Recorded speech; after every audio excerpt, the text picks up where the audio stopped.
Et nous retrouvons comme tous les mardis après-midi la chronique Israël Business de notre ami Eric Lewin. Bonjour cher Eric. Bonjour mon très cher Steve. Et on commence avec l'actualité des startups avec un mois d'octobre exceptionnel. Oui, alors les montants levés, c'est 3 milliards de dollars sur l'ensemble du mois. Ça fait 20,8 milliards de dollars depuis le début de l'année. Alors quand je vous dis 3 milliards, 20 milliards, 30 milliards, vous pouvez vous dire, mais ça rime à quoi? C'est 2,5 fois ce qu'on a levé en France. Donc Israël, avec 9,5 millions d'habitants, c'est ça, 9,5 millions d'habitants, a donc levé plus de 20 milliards depuis le début de l'année, alors qu'on est péniblement en France à 10 milliards avec nos 66 millions d'habitants. C'est dire le dynamisme dans le pays. Le record de 2020 en Israël est pulvérisé. On était à 10 milliards de dollars et les chiffres sont vraiment très impressionnants. Quelques exemples. En grande vedette Deal, c'est une fintech de portage salarial qui a levé 425 millions de dollars. Elle a été créée en novembre 2018 par un Français, il s'appelle Alex Boisiz.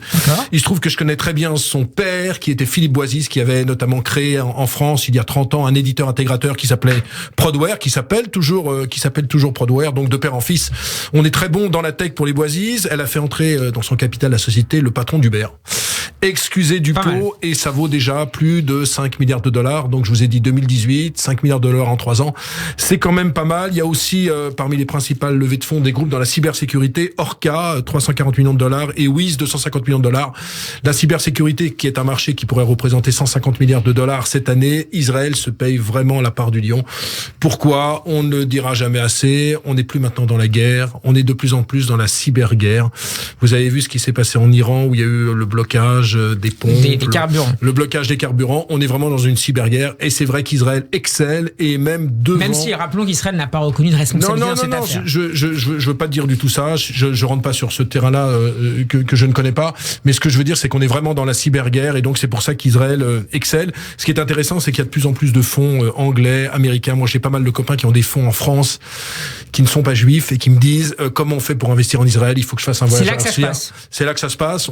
On sent qu'il y a beaucoup d'argent, et on sent que avec la disruption qu'on connaît dans le monde, avec l'agritech, la legal tech, avec tout ce qui peut concerner les techs, Israël est vraiment très bien placé, et donc ça va continuer. Je pense que on en est qu'au tout début. Avec une accélération de la numérisation du monde suite à la Covid-19. Suite au télétravail, suite à la digitalisation du monde, suite à la disruption, suite à l'apparition de la voiture électrique, il y a tellement de nouvelles tendances dans le monde que Israël est tellement bien placé qu'on a l'impression que c'est sans fin. C'est-à-dire que c'est même pas une espèce de bulle, parce que les sociétés sont des sociétés de super qualité qui disruptent le monde. C'est-à-dire que c'est une innovation qui est créatrice, qui fait en sorte qu'il y a un monde nouveau, il y a un nouveau paradigme qui se crée, et c'est pour ça qu'il y a de plus en plus de sociétés qui sont créées en Israël, des startups, et que ça marche de mieux en mieux, et que ça intéresse la planète entière. Eric, on reste dans la cybersécurité avec d'excellents résultats pour Check Point. Ouais, alors j'ai voulu vous parler de cette société. Pourquoi? Parce c'est une société israélienne qui a été créée en 1993. Vous savez, c'était les célèbres firewall. Ils sont devenus leader mondial en 96, et c'est une société qui a été introduite en bourse en 1996. En 1996, vous étiez un peu plus jeune, mais si vous aviez investi en 96 sur Check Point, vous auriez fait 50 fois, entre 50 et 70 fois la mise. Donc c'est vraiment un carton, et la société est super rentable. Sa rentabilité est digne des plus grands acteurs du monde.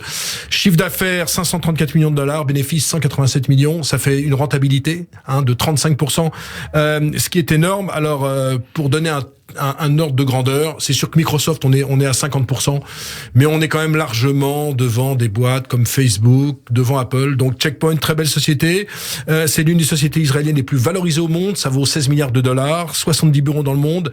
Alors ils étaient sur les firewalls, maintenant ils sont spécialisés sur tout ce qui est l'édition de logiciels autour des sécurités, des technologies de l'information. 4 milliards de trésorerie, c'est beaucoup, 4 milliards. Et puis donc, comme je le disais, excellente dynamique, parce que à l'échelle mondiale, cybersécurité entre 120 et 150 milliards de dollars cette année. Donc encore une fois, un groupe qui se porte bien. Et l'exemple de Check Point est assez intéressant, parce que c'est un groupe qui pendant des années a perdu beaucoup d'argent.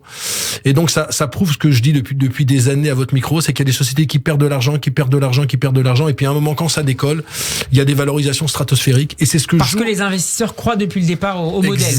Exactement. Je vais vous dire, si vous aviez acheté du Uber à la toute première levée de fonds, je crois qu'on était sur une valorisation de 30 à 40 millions de dollars, ça valait strictement rien. Même si 30 ou 40 millions de dollars c'est de l'argent, mais il y avait beaucoup de gens qui croyaient à la disruption, qui croyaient non pas à la mort du taxi, mais à la concurrence du taxi. Donc en fait, c'est vrai qu'on a souvent des sociétés qui perdent de l'argent, et je vous dis tout le temps, attention, c'est pas parce qu'une société fait 300 millions de chiffre d'affaires et 300 millions de pertes qu'il faut la vouer aux gémonies. Ça veut dire tout simplement qu'elle construit l'avenir, qu'elle dépense, qu'il y a beaucoup d'investissements marketing. Et c'est pour ça que parfois, il faut pas trop se fier aux résultats, mais surtout garder l'explosion du chiffre d'affaires.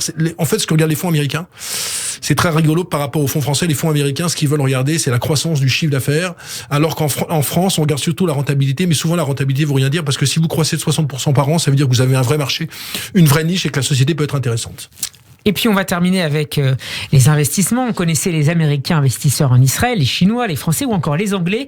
Place maintenant aux Japonais avec l'acquisition de la société israélienne Celeno Communication par Renesas. Oui, alors Renesas, c'est un très gros groupe japonais qui a fait parler de lui il y a quelques semaines en rachetant l'allemand Dialog Semiconductor, qui est le spécialiste des technologies de connectivité Wi-Fi et qui est l'un des plus grands fournisseurs d'Apple. Alors là, eh bien la société japonaise jette son dévolu sur une petite boîte qui est du côté de Ranana.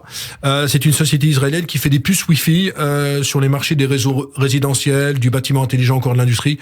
On est ce qu'on appelle dans l'IoT, l'Internet des objets. On sait très bien comment ça se passe. On se prépare aux Smart Cities. Aux Smart Cities, vous êtes chez vous et vous avez votre résidence secondaire, mais vous avez oublié de fermer les volets, et donc mécaniquement avec votre portable, bon, il y a toute une espèce de connectivité. Israël aussi est très très fort là-dedans. Alors le groupe japonais, il a payé le prix, 315 millions de dollars. Ça fait cher. Ça fait quand même 8 fois le chiffre d'affaires. Donc ça fait 8 fois le chiffre d'affaires, mais encore une fois, quand vous êtes un groupe comme ce groupe japonais, je crois qu'il pèse des dizaines de milliards de dollars. Je sais plus combien ça fait en yens, mais à la bourse de Tokyo, c'est pas un problème de payer 8 fois le chiffre d'affaires. Et donc encore une nouvelle société qui va passer sous pavillon japonais. C'est intéressant parce que on oublie de dire, mais les pays asiatiques ont beaucoup d'avance, notamment sur les pays européens.